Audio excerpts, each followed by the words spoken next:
भी नहीं है, मेरे माँ बाप का कोई भी नहीं है। मुझे एकदम गोली मार दी इन्होंने। बस हमें इंसाफ चाहिए, हमें कुछ नहीं चाहिए। मेरे भाई की दुकान पे मजदूरी करता रोटी बनाता है, तो सिटी हॉस्पिटल के पास उसे गोली लगी है, पुलिस ने मारी है सर। इन बच्चों को कौन पालेगा? इनका कोई नहीं है, ना दादा ना मामू ना कोई, इनका छोटे छोटे बच्चे हैं। इकलौता कमाने वाला था घर में वो। हाँ, किसने मारा उसको? अरे पुलिस की गोली से मारा गई है। पुलिस वालों ने गोलियां चलाई हैं, खुलेआम गोलियां चलाई हैं पुलिस वालों ने, और सीसीटीवी कैमरे सब तोड़े डंडों से, खुद पुलिस वालों ने खुद पथराव करे पुलिस वालों ने। ठीक है, जो काली पट्टी और पीली पट्टी बांध रहे हो, हाँ नहीं, गलत बात है। तो बता रहा हूँ, जो बांध रहे हो वो तो पाकिस्तान का एक एक घर के एक एक आदमी को जेल में बंद करूंगा मैं।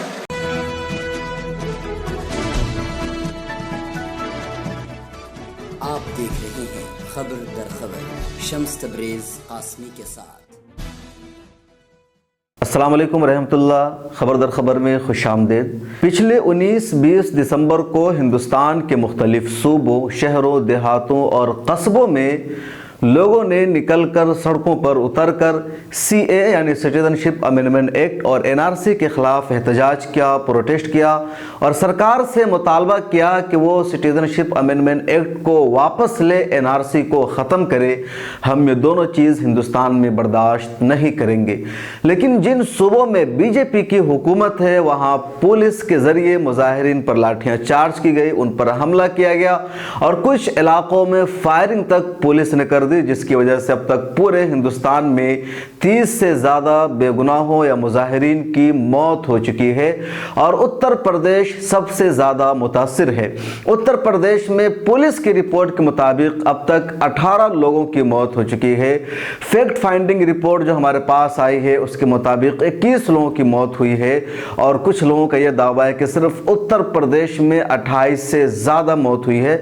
इसके अलावा कुछ मौत बेंगलोर में हुई है, भोपाल में हुई है, लेकिन उत्तर प्रदेश में सबसे ज़्यादा मौत हुई है और ये मौत इस वजह से हुई है कि पुलिस ने पुरअमन मुजाहिरीन पर फायरिंग कर दी, उन्हें उकसाया। और आज खबर दर खबर में बहुत सारे सबूत, बहुत सारे वीडियोस हम आपको दिखाने जा रहे हैं, बताने जा रहे हैं, जिससे अंदाज़ा होगा कि उत्तर प्रदेश में किस तरह पुलिस ने जुल्म ढाया, कहर ढाया और मुजाहिरीन को रोकने की कोशिश की। सब के सब पुरअमन मुजाहरा कर रहे थे और जब पुलिस ने रोकने की कोशिश की तो मुजाहिरीन ने भी गुस्से में आकर कुछ जगहों पर गाड़ियां जला दी, कुछ जगहों पर पुलिस चौकी को आग लगा दी, पुलिस पर पथराव किया और रद्द अमल में पुलिस ने फायरिंग का सिलसिला शुरू कर दिया। मोहल्लों में जाकर, घरों में घुसकर औरतों के साथ बदतमीजी की, औरतों की पिटाई की, मर्दों की पिटाई की और सारे वीडियोज आ चुके हैं। उत्तर प्रदेश के 21 अजला में इंटरनेट बंद कर दिया गया था और कल तक इंटरनेट की सर्विस बंद थी, इसलिए कुछ खबर नहीं आ रही थी, हकीकत का अंदाजा नहीं हो रहा था कि उत्तर प्रदेश में क्या हुआ है। जब इंटरनेट बहाल हुआ है तो हकायक सामने आ गए हैं कि किस तरह पुलिस ने CCTV कैमरे को तोड़ा, घरों में घुसकर पिटाई की, बूढ़ों, बच्चियों और औरतों के साथ बदतमीजी की, उन पर फायरिंग की और कई जगह तो पुलिस ने तस्लीम कर लिया है कि वाकई उसने फायरिंग की है और एक 8 साला बच्चे की भी मौत हो गई है। तो आइए हम पूरी तफसील आपको बताने जा रहे हैं कि उत्तर प्रदेश में कहां कितने लोगों की मौत हुई है और मेरठ में सबसे ज़्यादा पुलिस ने जुल्म ढाया, कहर ढाया, उसकी ग्राउंड रिपोर्ट हम बताएंगे। हमारे नुमाइंदे राशिद ज़हीर वहाँ मौजूद थे, उन्होंने अपनी निगाहों से सारा मंजर देखा, तो सारी तफसील भी हम आपको बताएंगे कि क्या क्या हुआ। उत्तर प्रदेश के कानपुर में 3 लोगों की मौत हुई है और वहाँ 20 से ज़्यादा ज़ख्मी है। 729 लोगों को पुलिस ने गिरफ्तार किया हुआ है। बिजनौर में 2 लोगों की मौत हुई है और एक रिपोर्ट यह है कि 3 लोगों की मौत हुई है। इसके अलावा मुजफ्फरनगर में 72 लोगों को पुलिस ने गिरफ्तार कर रखा है। गोरखपुर में 26 लोगों को पुलिस ने गिरफ्तार कर रखा है। मेरठ में 6 लोगों की मौत हुई है और 43 लोगों को पुलिस ने गिरफ्तार किया हुआ है। संभल में 2 लोगों की मौत हुई है। लखनऊ में 1 की मौत हुई है। वाराणसी में 6 लोगों की मौत हुई है। रामपुर में 1 मौत हुई है और रामपुर में इसके अलावा 33 लोगों को पुलिस ने गिरफ्तार कर रखा है।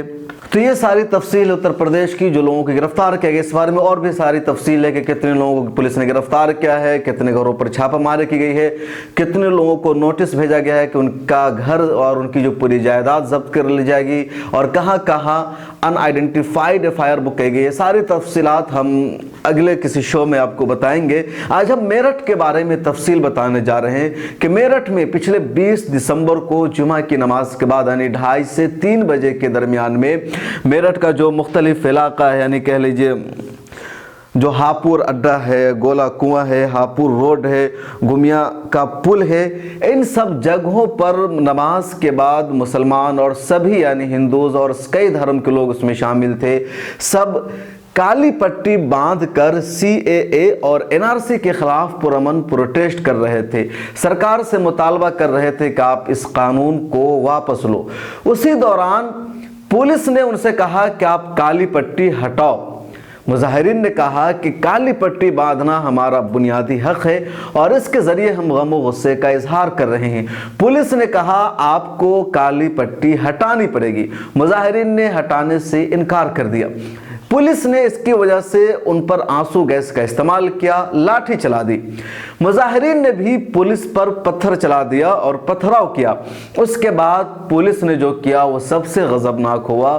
पुलिस ने उन मुजाहिरीन पर भी फायरिंग की, वहां लाठी चार्ज किया, आंसू गैस का इस्तेमाल किया। उसके अलावा पुलिस मेरठ के मुख्तलिफ इलाकों में महल्लों में गई, वहां पुलिस ने फायरिंग शुरू कर दी। घरों में घुसकर लोगों की पुलिस ने पिटाई की। आप वीडियोस में देख सकते हैं कि किस तरह पुलिस घरों में घुस रही है, जा रही है और किस तरह बेदर्दी से पिटाई कर रही है। काली पट्टी बांधने को लेकर पुलिस क्या कह रही है वो भी आप सुन सकते हैं। और मेरठ के एक एसपी है, उसकी ये वीडियो सोशल मीडिया पर वायरल हो रही है, उसको आप यहां पर जरा ठहर कर सुनिए कि एसपी किस तरह मुसलमानों को धमकी दे रहे हैं कि काली पट्टी बांधोगे तो पाकिस्तान जाओगे, जिसका खाते हो उसी के साथ गद्दारी करते हो। ये सिटी एसपी है, उसके अलावा जो एडमिन एसपी, इन दोनों की वीडियो भी सोशल मीडिया पर वायरल हो रही है। आप सुनिए किस तरह ये धमकी दे रहे हैं।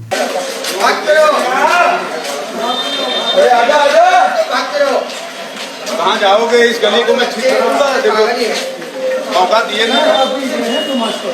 नहीं वो तो ठीक है, जो काली पट्टी और पीली पट्टी बांध रहे हो, हाँ नहीं गलत बात है। वो बता रहा हूँ जो पाकिस्तान फ्यूचर काला होने में ना लगेगा सेकंड भर के बाद। एक सेकंड सब कुछ काला, पट्टी नहीं, जिंदगी नहीं काली, इतना ही है।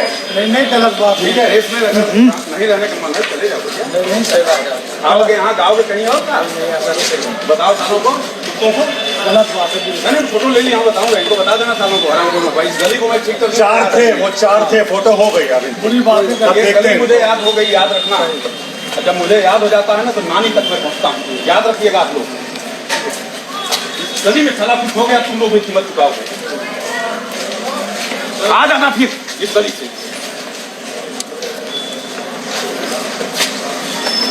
आना फिर।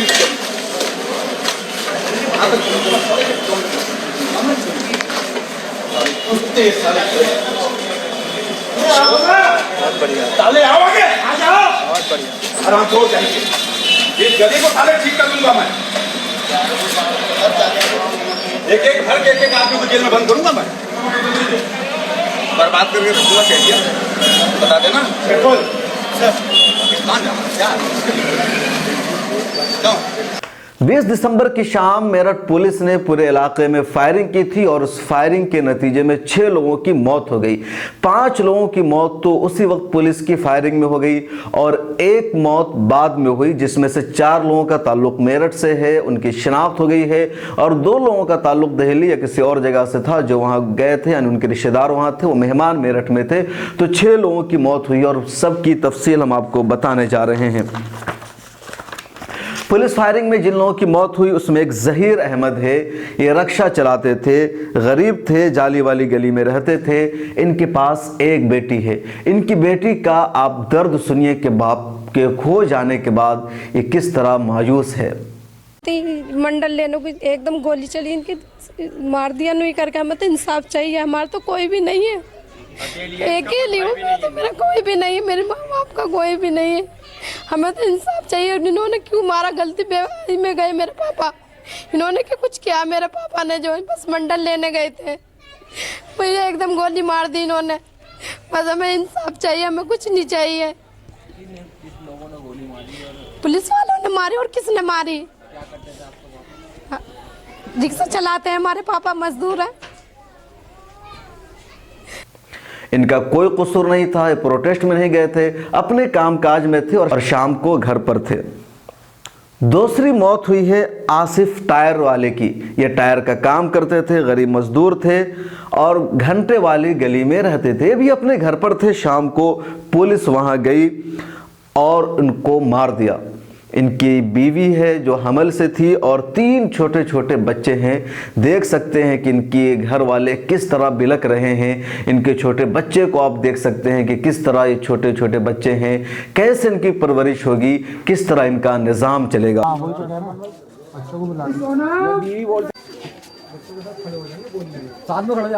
होगा बोला क्या होगा इनका? कौन पालेगा इन्हें? है कोई पालने वाला? यहाँ का प्रशासन रातों रात दूसरे सब्जी को यहाँ से बदल दिया। इन दोनों ऐसों को थाना लिसाड़ी गेट और थाना प्रेमपुरी और जितने पुलिस वाले थे इनके साथ कानूनी कार्रवाई हो, जब इन बच्चों को इंसाफ मिलेगा। इससे पहले इंसाफ नहीं मिलेगा। रातों रात दिया कहते हैं इंसाफ मिल जाएगा। अरे कहाँ से मिलेगा इंसाफ? इन बच्चों को कौन पालेगा? इनका कोई नहीं है, ना दादा ना मामू ना कोई। इनका छोटे छोटे बच्चे हैं, बीवी यतीम हो गई, किराए के मकान में रह रहे हैं। कब तक रातों रात उस एसएसपी को यहाँ से भेज दिया? क्या क्या मतलब था गली में घुसने का? कौन क्या कोई आतंकवादी था यहाँ जो गोली मारी गई? ये मजदूर लोग है, मजदूर मोहल्ला है पूरा। हर मुसलमान को मार दिया था, हर बात दबा दी जाती। आता है नेता अपने चमकाने के लिए, बस कुछ नहीं हो रहा। तीसरी मौत वहां मोहसिन मलिक को हुई पुलिस फायरिंग में। ये 30 साल के थे, गरीब थे, मजदूरी करते थे। इनको भी पुलिस ने मार दिया। चाचा क्या नाम है आपका?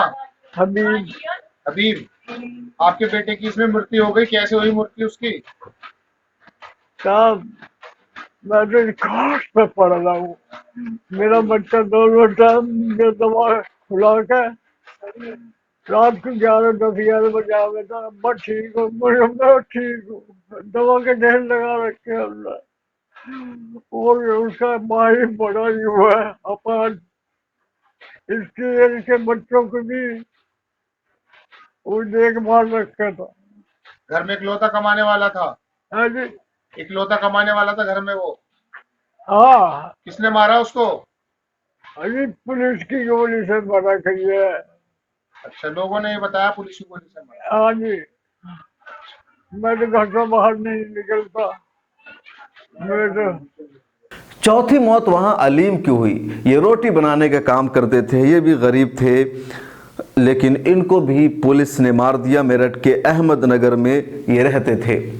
मेरा छोटा भाई। क्या नाम आपका? मेरा नाम सलाउद्दीन है। मरने वाला कौन था आपका? मेरा भैया था छोटा अलीम। कैसे मारा गया वो? सर जी, मेरा भाई की दुकान पे मजदूरी करता, रोटी बनाता है और तहसील कोतवाली पे सर। तो वहाँ पे पुलिस वालों ने और लोगों ने दुकान बंद करा दी थी। तो सर ऑपरेटर की तरफ से आ रहा था सर, तो सिटी हॉस्पिटल के पास उसे गोली लगी है और किसने मारी? पुलिस ने मारी है सर। लोगों ने बताया? जी, लोगों ने बताया कि पुलिस ने गोली मारी? जी, लोगों ने बताया सर। घर का अकेला कमाने वाला था वो? जी, मैं अपनी बीवी का, मेरे माँ बापों का और मेरे बच्चों का सारा खर्चा वही उठाया करता था। आप तो विकलांग हैं? जी, मैं तो विकलांग हैं? जी, मैं पैर से विकलांग हूँ। बचपन से विकलांग हैं आप? जी, बचपन से ही विकलांग। तो पूरे घर का खर्चा वही चलाता था? वही चला रहा था सर। तो आपने फिर पुलिस में कोई शिकायत की कि हमें मारा दिया गया, हमारे भाई को मारा? सर जी, शिकायत मैंने मेडिकल थाने से जो फोन करा भैया के पास अपने ना, भैया हमारा भैया की डेड बॉडी यहाँ नहीं मिल पाई और यहाँ के मेडिकल वालों का कहना ये है कि डेड बॉडी हमने रात के 4 बजे भेज दी थी उसको, तो आप वहाँ पर कंफर्म कर लीजिए। जब हमारे भाई वहाँ पर गए तो उनको उल्टी लाठी फटकार को ना भगा दिया गया था सर। बात तो दूर की। तो आपकी मांग है शासन से, सरकार से, जिसके अंदर इंक्वायरी वगैरह बैठे, जी पता जी चले?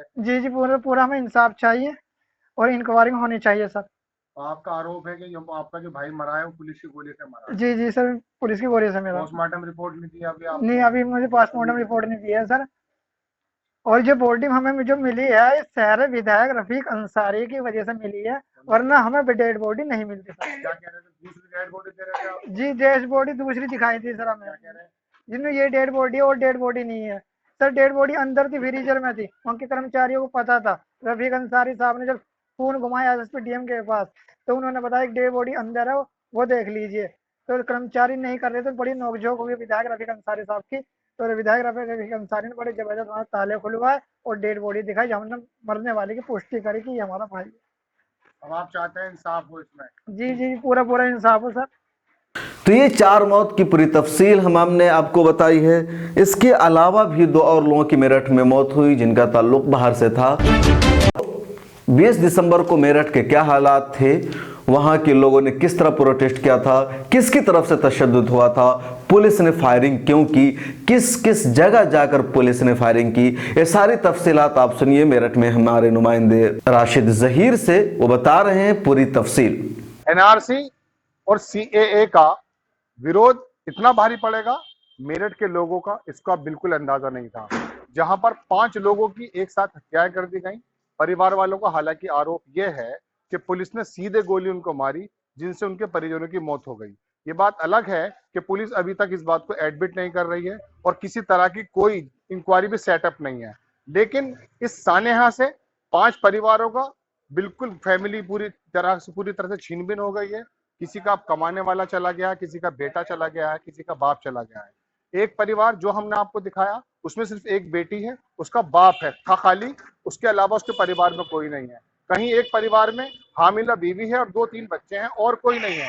और कहीं एक परिवार में तो ऐसा देखने में आया है कि एक ही परिवार को चलाने में एक ही सदस्य था, विकलांग भाई है और उसकी फैमिली को भी वही चलाता था, वो भी चला गया, वो भी मार दिया गया। अब देखना यही होगा कि 5 परिवारों को जो ये चिराग बुझा दिया गया है, इसकी कोई इंक्वायरी सेटअप होती है जैसे कि परिवार वालों की मांग है। अब शासन और प्रशासन इस बारे में कोई प्रभावी कदम उठाता है या नहीं। तो ये है उत्तर प्रदेश की पुलिस की बर्बरियत, उसका कहर कि उसने मुजाहिरीन पर एहतजाज करने वालों पर कहर ढाया, फायरिंग की और मौत के घाट उतार दिया और 28 से ज़्यादा लोग मौत की आगोश में जा चुके हैं। एक जमहूरी मुल्क में प्रोटेस्ट करना, एहतजाज करना हर एक शहरी का बुनियादी हक है, फंडामेंटल राइट है, लेकिन पुलिस ने ये नहीं करने दिया।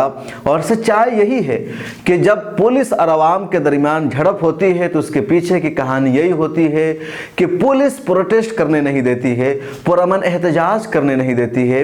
आप देख सकते हैं कि किस तरह पुलिस वाले बोल रहे हैं, एहतजाज करने पर गम गुस्सा हो रहे हैं। पुलिस ने जो बर्बरियत की है, मुजाहिरीन का जिस तरह उन्होंने कत्ल किया है, जिस तरह फायरिंग की है, ये शर्मनाक है, अफसोसनाक है।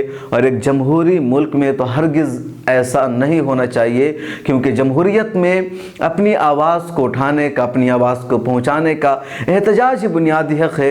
लेकिन उत्तर प्रदेश की पुलिस या दिल्ली की पुलिस हो, कहीं की पुलिस हो, एहतजाज करने वालों को ही मारती है, उन्हें एहतजाज नहीं करने देती है।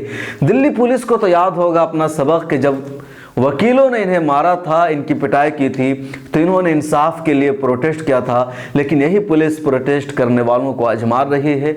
और सच ये है कि पुलिस खा दिल्ली की हो, यूपी की हो, कहीं की भी हो, वो होम मिनिस्टर और स्टेट की जो सरकार होती है उसकी औजार होती है, औजार के तौर पर काम करती है। सरकार जैसे चाहे उसको यूज़ करे। और यकीनी तौर पर उत्तर प्रदेश के वज़ीर आला योगी आदित्यनाथ के हुक्म पर ये सब हुआ होगा।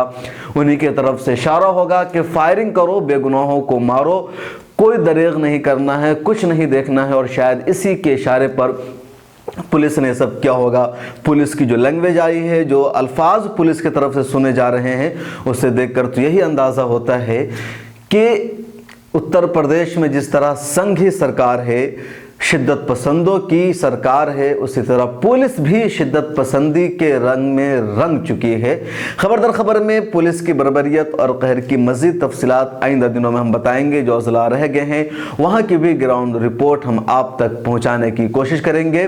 और जहाँ तक हमसे हो सकता है सीए की रिपोर्ट हम कवर कर रहे हैं। और आपसे एक दरख्वास्त हमारी ये है कि मिल्लत टाइम्स को आगे बढ़ाने के लिए, इसे जारी रखने के लिए हमें आपका माली ताउन चाहिए। डिटेल्स डिस्क्रिप्शन में मौजूद है। मिल्लत टाइम्स की वीडियोस देखने के लिए यहां क्लिक करके सब्सक्राइब करें और हां, बेल आइकन जरूर दबाएं। अगर फेसबुक पर देख रहे हैं तो पेज लाइक करें, ताज़ा तरीन खबरों और मज़ामीन के लिए विजिट करें हमारी वेबसाइट www.millettimes.com। हमारी ये वेबसाइट उर्दू, हिंदी, इंग्लिश तीनों लैंग्वेज में मौजूद है।